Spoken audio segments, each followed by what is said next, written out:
Capítulo 12, página 182. Barack e eu nos casamos no sábado de sol, em outubro de 1992, diante de mais de 300 parentes e amigos, na Igreja da Trindade Unida em Cristo, no South Side. Foi um casamento grande, e tinha de ser grande mesmo. Se íamos nos casar em Chicago, não havia como diminuir a lista de convidados. Minhas raízes eram muito longas.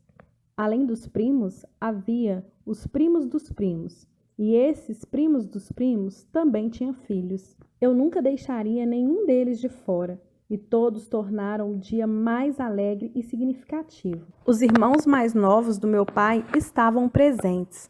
A família da minha mãe foi em peso. Compareceram antigos vizinhos e amigos da escola. Gente de Princeton, gente de Whitney Young, a senhora Smith, esposa do vice-diretor da escola onde fiz o ensino médio, que ainda morava perto de nossa casa, na Euclides Avenue. Ajudou a organizar o casamento, enquanto os nossos vizinhos da frente, o senhor e a senhora Thompson, tocaram com sua banda de jazz na recepção, depois da cerimônia. Arrasando com um vestido preto decotado, Santita Jackson foi minha dama de honra. Eu tinha convidado antigos colegas da Sidley e novos colegas da prefeitura. Os sócios do escritório de advocacia de Barack foram, e seus velhos amigos da época de organizador comunitário também. A rapaziada bagunceira da turma de Barack no ensino médio havaiano logo se juntou a alguns parentes quenianos dele, usando os barretes de cores vivas, típicos da África Oriental. Infelizmente, Gramps, avô de Barack, sucumbira ao câncer ao inverno anterior. Mas a mãe e a avó tinham vindo a Chicago, bem como a Alma e Maia, suas meias-irmãs, de continentes diferentes, unidas no afeto que dedicavam a Barack. Era a primeira vez que nossas famílias se encontravam, e foi uma alegria enorme. Estávamos cercados de amor. O amor eclético e multicultural dos Obama e o amor apoiador dos Robson do South Side. Tudo visivelmente entrelaçado nos bancos da igreja. Segurei o cotovelo de Craig com força enquanto ele me conduzia pela nave. Quando chegamos à frente do altar, vi o olhar da minha mãe. Ela estava sentada na primeira fila, majestosa, com um longo preto e branco enfeitado de lantejoulas que tínhamos escolhido juntas. Estava de cabeça erguida e os olhos brilhando de orgulho. A morte do meu pai ainda doía muito, mas estávamos seguindo em frente, como ele próprio gostaria. Naquele dia, Barack tinha acordado com um resfriado forte, que sumiu como um milagre na hora em que chegou à igreja. Ali, no altar, ele sorria para mim, os olhos brilhando, com um fraque alugado e par de sapatos novos reluzentes. Para ele, o casamento era um mistério ainda maior do que para mim. Mas, durante nossos 14 meses de noivado, ele se manteve totalmente envolvido. Tínhamos escolhido tudo, cuidadosamente para este dia. De início, Barack declarou que não estava interessado nos detalhes do casamento, mas de maneira carinhosa, categórica e previsível, acabou opinando em tudo, desde os arranjos de flores aos canapés que seriam servidos cerca de 1 hora depois, no South Shore Cultural Center. Escolhemos a música de casamento, que Santita cantaria com a sua voz maravilhosa ao som do piano. Era uma música de Stevie Wonder chamada You and I, We Can't Conquer the World. Eu a conhecera quando menina, no 3º ou 4º ano do ensino fundamental, quando Southside me deu de presente o Talking Book, meu primeiro disco. Uma preciosidade para mim. Eu o deixava guardado na casa dele e podia pôr para tocar a hora que quisesse quando ia visitá-lo. Ele tinha me ensinado a cuidar do disco, a tirar o pó das ranhuras, a erguer o braço da vitrola e a colocar delicadamente a agulha no lugar certo. Em geral, me deixava sozinha, ouvindo o disco sem ficar muito por perto, para que eu absorvesse à vontade tudo o que o disco tinha a ensinar, o que consistia basicamente em repetir várias vezes a letra, cantando a plenos pulmões, com a minha voz de menina. well in my mind. We can conquer the world. In love, you and I. You and I. Eu tinha 9 anos na época. Não sabia nada sobre amor e compromisso, nem sobre conquistar o mundo. O máximo que conseguia era juntar algumas vagas noções sobre o que seria o amor e sobre quem um dia apareceria para me fazer sentir aquela força. Seria Michael Jackson? José Cardenal, dos The Cubs? Alguém como meu pai? A verdade é que na época eu não conseguia sequer fazer ideia de quem seria o você para o meu eu. Mas ali estávamos nós. A Igreja da Trindade era famosa por ser dinâmica e emotiva. Barack começara a frequentá-la na época em que era organizador comunitário. E mais recente, nós dois havíamos ingressado formalmente na congregação, seguindo o exemplo de muitos amigos nossos, jovens profissionais liberais afro-americanos da cidade. O pastor, reverendo Jeremias, era conhecido como um pregador fantástico, ardoroso, defensor da justiça social, e foi ele quem oficiou o casamento. Saudou nossos amigos e parentes e depois ergueu nossas alianças para todos verem. Falou com eloquência sobre o significado da união e a importância de ser presenciada por uma comunidade afetuosa, com pessoas que conheciam todas as dimensões de Barack e todas as minhas dimensões. Foi então que senti o poder do que estávamos fazendo, o significado do ritual, enquanto estávamos ali, com nosso futuro ainda em aberto, com todo o desconhecido ainda totalmente desconhecido, apenas segurando a mão um do outro, enquanto fazíamos nossos votos. O que quer que o amor nos reservasse, ingressaríamos juntos nele. Eu tinha dado tudo de mim planejando esse dia. E, de certa forma, a elegância da coisa toda era importante para mim. Mas ali, no altar, entendi o que eu realmente importava. O que eu lembraria para sempre era o aperto das nossas mãos. Aquilo me apaziguou, como nada me apaziguara antes. Eu tinha fé na união, fé no homem. Declarar isso em voz alta foi a coisa mais fácil do mundo. Encarando Barack, tive certeza de que ele sentia a mesma coisa. Não derramamos nenhuma lágrima naquele dia. Nossa voz não ficou embargada. No máximo, nos sentimos um pouco zonzos. Dali, reunimos as centenas de testemunhas e fomos para a recepção. Comemos, bebemos e dançamos até nos esgotarmos de tanta alegria. Programamos uma lua de mel sossegada, uma viagem tranquila de carro pelo norte da Califórnia, com vinho, boa comida, banhos de lama e muito sono. No dia seguinte ao casamento, pegamos um voo até São Francisco. Passamos vários dias em Napa e depois fomos pela Highway 1 até Big Sur, onde ficamos lendo livros, admirando a extensão azul do oceano e esvaziando a mente. Foi maravilhoso, apesar do resfriado de Barack, que voltou com força total, e também apesar dos banhos de lama, que não achamos nada relaxantes e meio nojentos. Depois de um ano agitado, estávamos loucos para dar uma esparecida.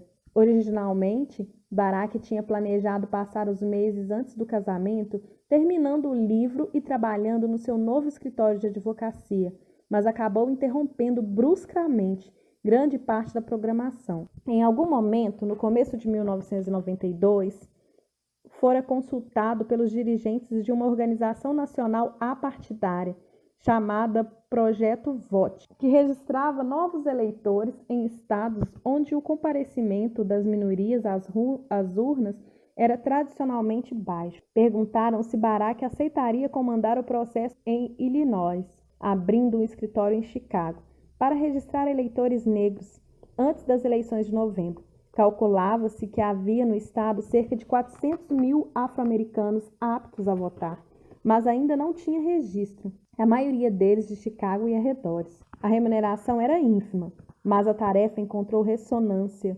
nas convicções centrais de Barack. Em 1983, uma campanha semelhante de registro de eleitores em Chicago ajudara a levar Harold Washington à prefeitura. Em 1992, O que estava em jogo também parecia muito importante. Outra candidata afro-americana, Carol Moseley Brown, causara surpresa geral ao vencer por margem estreita a disputa pela indicação dos democratas para as eleições do Senado Federal, e estava na disputa de uma eleição que ficaria muito apertada. Enquanto isso, Bill Clinton disputaria a presidência contra George Bush. Não era hora para os eleitores das minorias ficarem de fora. Dizer que Barack se jogou de cabeça na tarefa é pouco. A meta do projeto Vote era registrar novos eleitores de Illinois a um ritmo alucinante de 10.000 por semana. O trabalho era parecido com o que ele fazia como organizador das comunidades de base. De março a setembro, ele percorrera com sua equipe uma infinidade de salões paroquiais e tinha ido de casa em casa conversar com os eleitores sem registro. De tempos em tempos, tinha reuniões de trabalho com os líderes comunitários e repetia incansavelmente o discurso para doadores abastados, que ajudavam a financiar a produção de anúncios na rádio e folhetos informativos que podiam ser distribuídos nos bairros e em conjuntos residenciais de negros. A mensagem da entidade era clara e inabalável, e um reflexo perfeito do que eu sabia ser uma convicção pessoal de Barack. O voto tinha poder. Se você quisesse ver mudanças, não podia ficar em casa no dia das eleições. À noite, Barack voltava para casa na Euclid Avenue e muitas vezes se afundava no sofá, cheirando aos cigarros que ainda fumava longe da minha vista. Tinha ar de cansado, mas nunca de esgotado. Mantinha um controle cuidadoso da contagem de registros. Estavam numa média impressionante de 7.000 por semana, em pleno verão, mas ainda aquém da meta.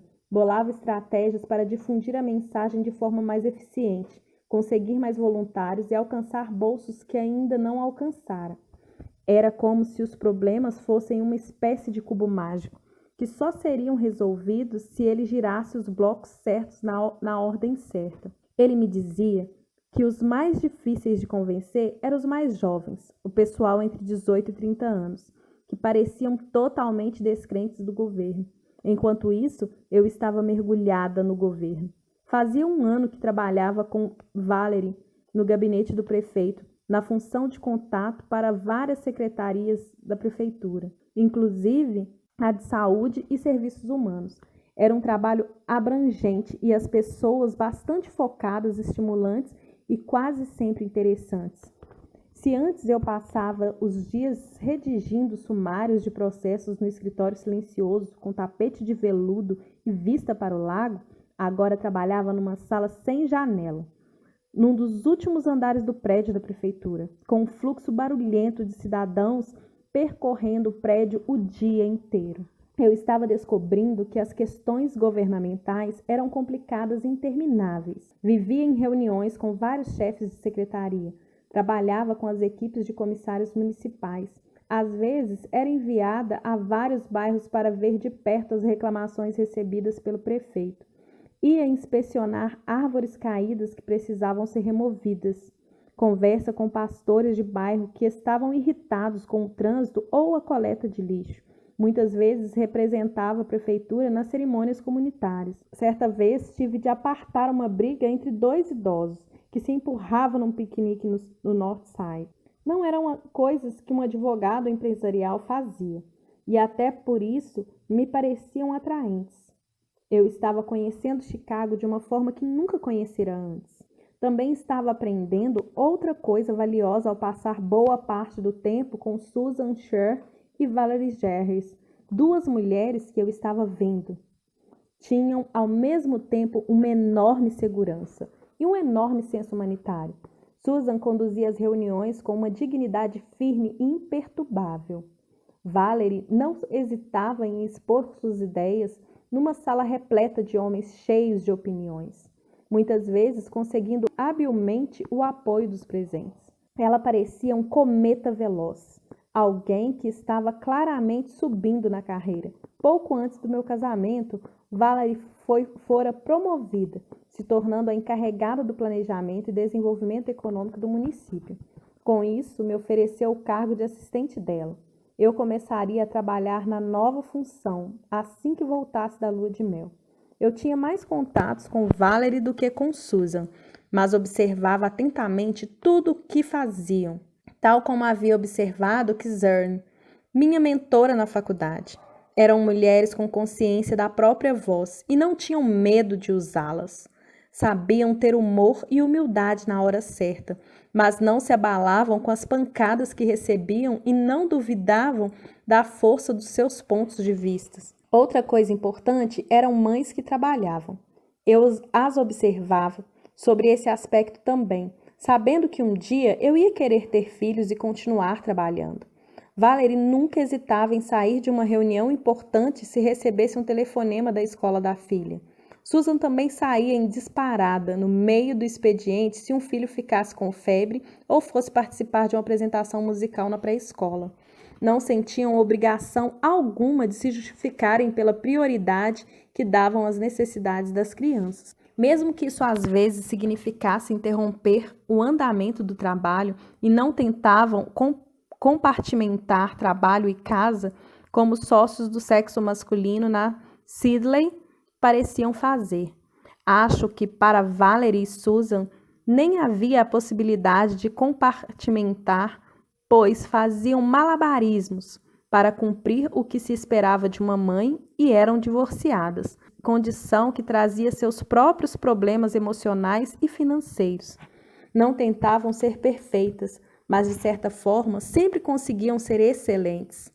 As duas unidas numa profunda amizade mutualmente proveitosa, o que também me causava uma ótima impressão.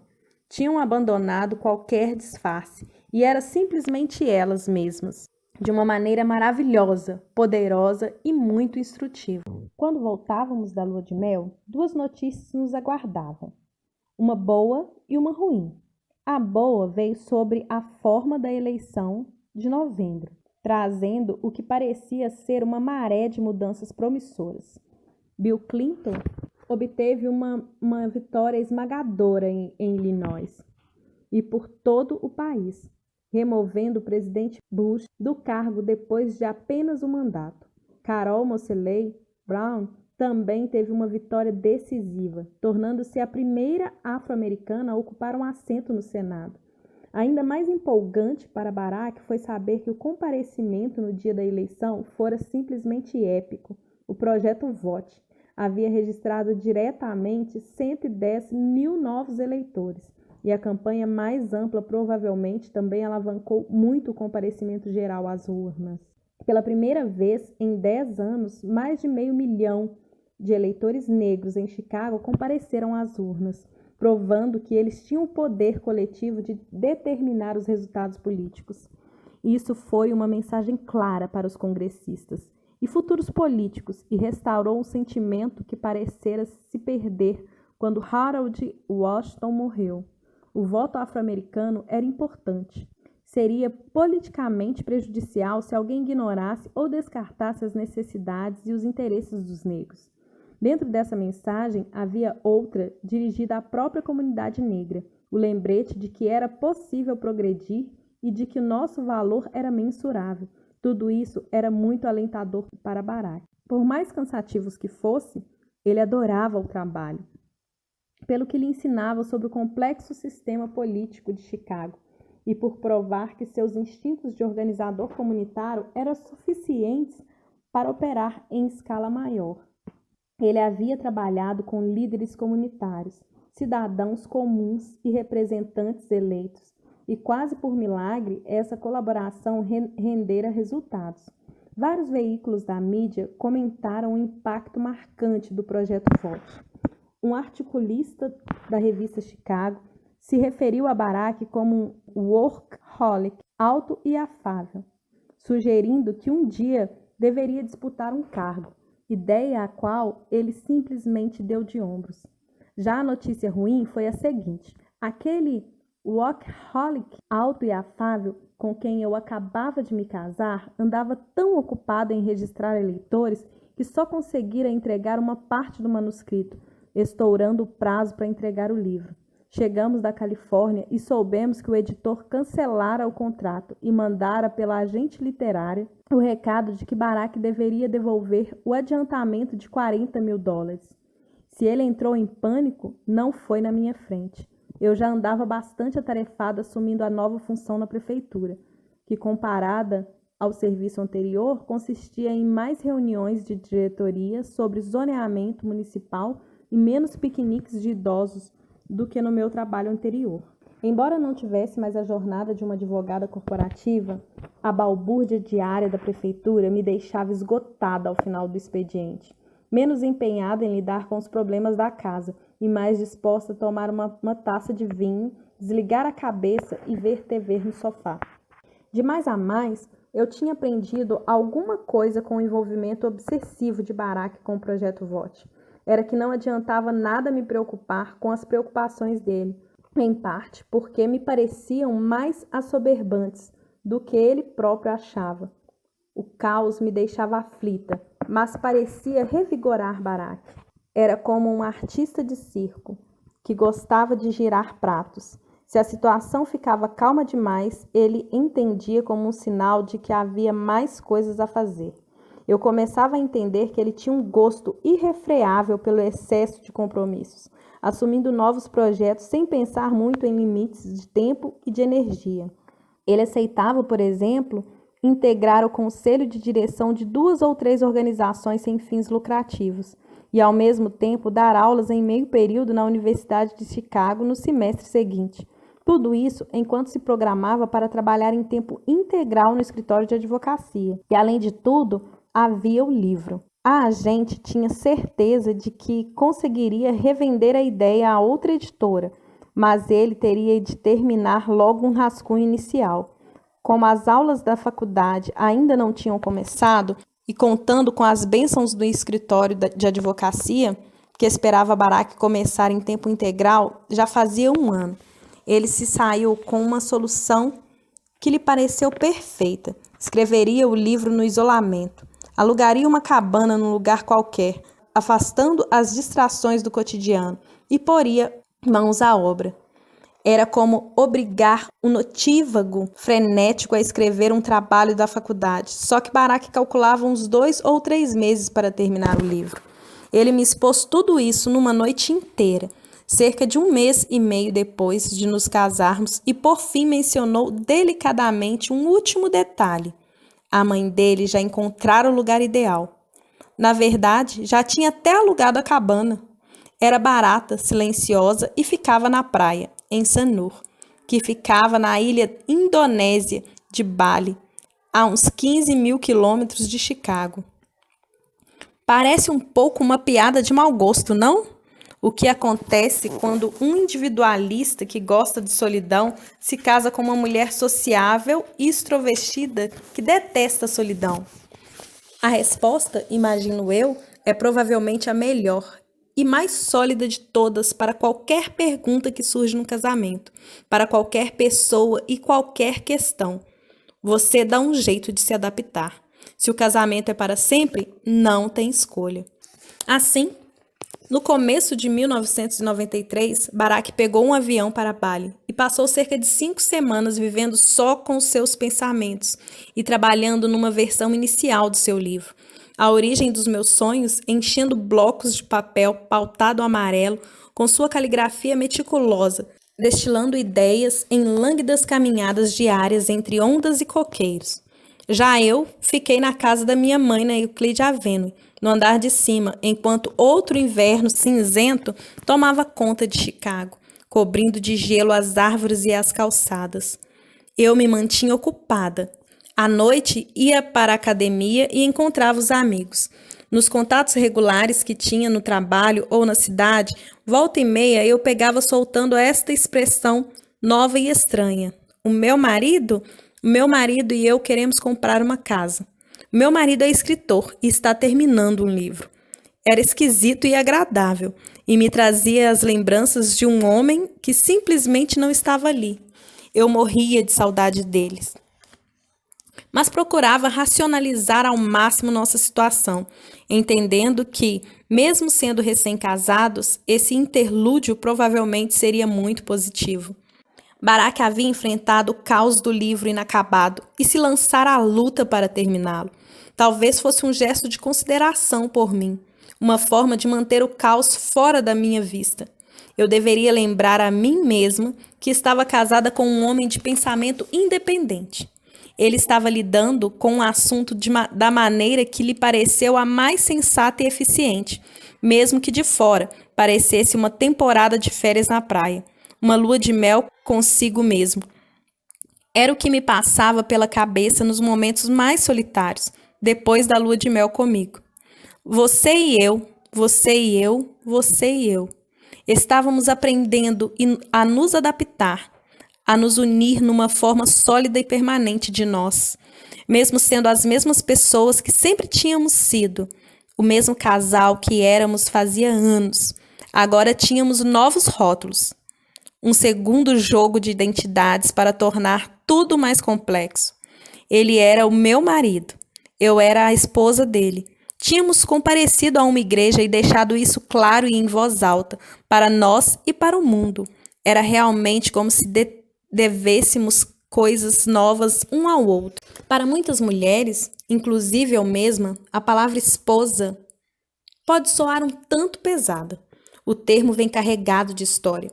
Para quem cresceu nos anos 1960 e 1970, as esposas pareciam constituir um gênero formado por mulheres brancas que viviam no seriado de TV, sempre joviais, bem peteadas e de silhueta fina.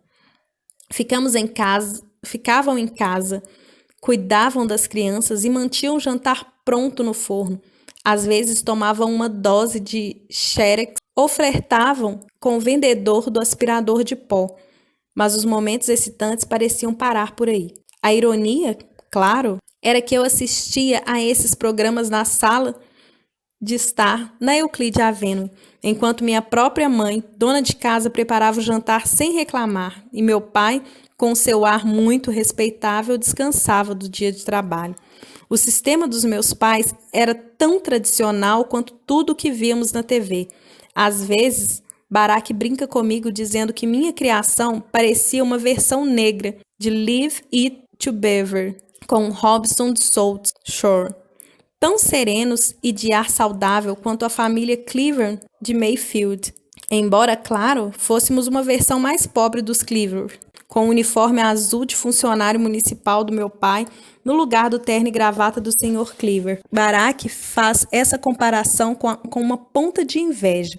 Não só porque teve uma infância muito diferente, mas também como forma de refutar o entranhamento estereótipo de que os afro-americanos vivem basicamente em lares desestruturados e que nossas famílias são, de certa maneira, incapazes de concretizar o mesmo sonho da vida estável de classe média, alimentado pelos nossos vizinhos brancos. Pessoalmente, quando criança, eu preferia The Mary Tyler Moore Show. Era fascinada pela série. Mary tinha emprego, roupas de moda e um cabelo realmente lindo. Era independente e engraçada. E ao contrário das mulheres da TV, seus problemas eram interessantes. Suas conversas não giravam em torno dos filhos nem das atividades domésticas. Não deixava Lou Grant mandar nela e não era obcecada em encontrar o marido. Era jovem e ao mesmo tempo madura. Naquela paisagem pré-internet, quando o mundo chegava a nós quase exclusivamente por três canais de TV. Isso era importante. Se você era uma menina com algum miolo na cabeça e começava a sentir que, quando crescesse, queria ser mais do que uma esposa, Mary Tyler Moore era sua ídola. E ali estava eu, com 29 anos, sentada no mesmíssimo apartamento onde assistira a todos aqueles programas de TV e comera todas aquelas refeições, preparadas pela paciente e abnegada Mary Robson. Eu tinha inúmeras coisas: instrução, um saudável senso de identidade, um grande arsenal de ambições e sensatez suficiente para reconhecer que foi principalmente a minha mãe quem me incutiu tudo isso. Ela me ensinou a ler antes de eu ir para o jardim de infância. ajudando-me a pronunciar as palavras enquanto eu encolhia como uma gatinha em seu colo, estudando um exemplar de Dick and Jane da biblioteca. Cozinhava para nós com carinho e atenção, pondo brócolis e couve de Bruxelas nos pratos e mandando comermos. Ela costurou à mão meu vestido de formatura. Meu Deus do céu! Ou seja, ela nos deu tudo e com dedicação. Deixou nossa família definir quem ela era. Agora eu tinha idade suficiente para entender que todas as horas que ela dedicou a mim e a Craig foram horas que tirou de si mesma. A essa altura, as consideráveis dádivas que recebi na vida agora me faziam sentir uma espécie de chicotada psíquica. Eu fora criada para ser confiante, desimpedida, acreditando poder buscar e conseguir tudo o que eu quisesse. E eu queria tudo. Afinal, como dizia Suzanne, por que não? Queria viver com aquele gosto pela vida de Mary Tyler Moore, a mulher formada de carreira independente, e ao mesmo tempo era atraída pela normalidade estabilizante, abnegada e aparentemente insípida de ser esposa e mãe. Queria ter uma vida profissional e uma vida doméstica, mas com garantia de que uma nunca prejudicasse a outra. Esperava ser exatamente como a minha mãe, e ao mesmo tempo o inverso dela. Era uma coisa estranha, confusa a se pensar. Eu podia ter tudo? Queria ter tudo? Não fazia ideia. Nesse meio tempo, Barack voltou de Bali, bronzeado e com uma mochila cheia de blocos amarelos, tendo convertido o isolamento numa vitória literária. O livro estava praticamente pronto. Em questão de poucos meses, a gente vendera os direitos a uma nova editora, saldando sua dívida e apresentando um plano de publicação. Para mim, o mais importante era que, em questão de horas, tínhamos retomado o ritmo gostoso da nossa vida de recém-casados. Barack havia encerrado o período de solidão e estava comigo, de volta ao meu mundo, o meu marido. Ele sorria com as minhas brincadeiras, queria saber como tinha sido o meu dia, me dava um beijo de boa noite. Conforme os meses se passavam, cozinhávamos, trabalhávamos, ríamos e fazíamos plano.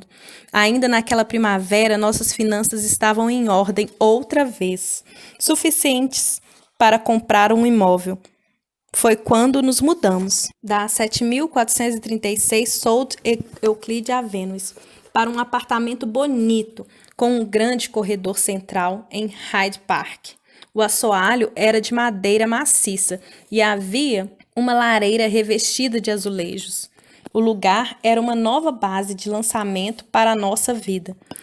Incentivada por Barack, resolvi me arriscar e troquei outra vez de emprego, me despedindo da Valerie e Susan na prefeitura para conhecer, depois de tanto tempo, o tipo de trabalho em empresas sem fins lucrativos, que sempre me despertava a curiosidade, encontrando uma função de chefia que me daria a oportunidade de crescer. Eu ainda não havia resolvido muitas coisas na minha vida. Ainda não sabia como ser Mary e Marian ao mesmo tempo. Mas, por ora, todas as questões mais profundas foram parar no fundo da minha mente, onde ficariam latentes e dormentes por um tempo.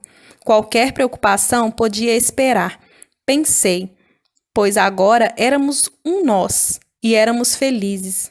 E sermos felizes parecia um bom ponto de partida para tudo.